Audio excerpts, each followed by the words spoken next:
আমি তার জন্য এই দুই উপজেলা মানুষের কাছে আমি কৃতজ্ঞ। আমার দলের চেয়ারম্যান, আমি বারবার বলেছিলাম যে আমাকে অত্যন্ত স্নেহ করেন, তিনি অত্যন্ত ভালোবাসেন। আমি হাত পাতলে উনি আমার হাত ফিরাতে পারবে না। আমি দুই উপজেলার দায়িত্ব পাই নাই, কিন্তু উনি আমাকে পুরস্কৃত করেছে। উনি আমাকে 9টি উপজেলা, মহানগর, সব জায়গার খুলনা জেলা ধরে একটি দায়িত্বশীল স্থানে আমাকে বসিয়েছে। জনগণের জন্য কাজ করার একটু সুযোগ আমি পেয়েছি। আমি আপনাদের সকলের জন্য কাজ করতে চাই। আমার সাধ্য থেকে আমারও আছে 30% জেলা পরিষদ। 1 লক্ষ টাকা যদি মসজিদে বরাদ্দ দেওয়া হয়, 30% টাকা জেলা পরিষদে দিতে হয়। হয়েছে না? অনেকে ভুক্তভোগী আছেন না? মন্দিরে যদি 1 লক্ষ টাকা বরাদ্দ হয়, 30,000 টাকা জেলা পরিষদে দিতে হয়, তাই না? 30% জেলা পরিষদ হারুন সাহেব, তাই না? আমি আপনাদের আশ্বস্ত করছি, কথা দিচ্ছি, 1টি টাকাও লাগবে না। 30% না, 1 কাপ চা খাওয়ানোর প্রয়োজন নাই। আমি আপনাদের কাছ থেকে 1 কাপ চা খাবো না। আমরা নিঃস্বার্থভাবে কোন পার্সেন্টেজ ছাড়াই আমরা প্রতিষ্ঠানগুলোকে বরাদ্দ দিব এবং প্রতিষ্ঠানের উন্নয়ন করব। আপনাদের কাছে আরেকটি আহ্বান জানাই। নির্বাচনের সময় বারবার সম্মুখীন হয়েছিলাম।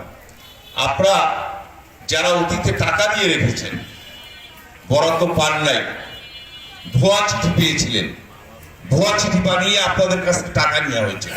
আমার কাছে এতগুলো জমা হয়ে গিয়েছে, তারা আবেদন করেছে।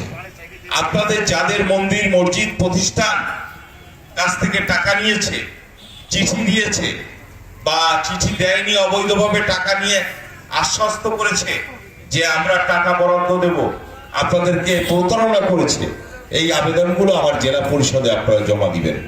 আমরা ওদের বিরুদ্ধে আইনগত ব্যবস্থা গ্রহণ করব। ওদের বিরুদ্ধে অচিরে আইনগত ব্যবস্থা গ্রহণ করা হবে।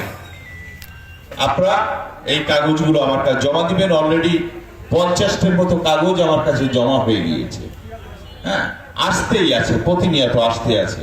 জনগণের সাথে প্রতারণা, জনগণের টাকা, সরকারের টাকা লুটপাট করা হয়েছে। এই লুটপাটের বিরুদ্ধে আইনগত ব্যবস্থা আমরা নিব। আপনারা দোয়া করবেন আমি যেন এই কাজগুলো সুষ্ঠুভাবে করতে পারি।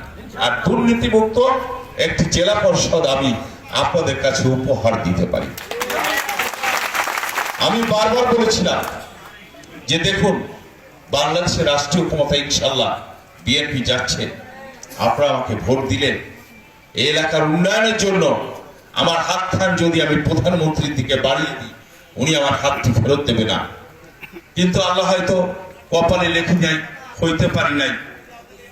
কিন্তু প্রধানমন্ত্রী নিজে থেকে, তার অনুভূতি, ভালোবাসা থেকে তিনি আমাকে ডেকে নিয়ে এই জায়গাটি বসিয়েছে।